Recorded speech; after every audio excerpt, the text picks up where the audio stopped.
களத்தில் பாஜகவுடைய ஏ team B டீம்னு எந்த டீம் இருந்தாலும் திமுக தான் சாம்பியன் டீம் அப்படின்னு சொல்லியிருக்காரு. இல்லை, பாஜகவுக்கு ஏ டீமே மெயின் டீம் திமுக தான்.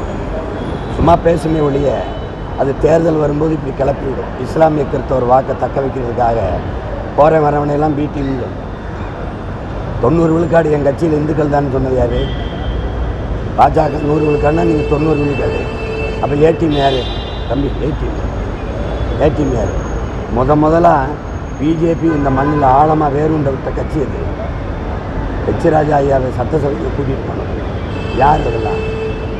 யார் 5 ஆண்டு காலம் வாஜ்பாய் ஆட்சியை நிலையான ஆட்சியை கொடுக்க வச்சது யார்? திமுக. அப்புறம் தேவையில்லாமல் சும்மா வரவன்லாம் பி டீம்ங்கிறது. ஏன்னா எல்லாரும் பி டீம். பிஜேபியின் ஏ டீம் பி டீம்னா ஏ டீம் ஒன்று வேணும்ல, அது யார்? அதான் திமுக.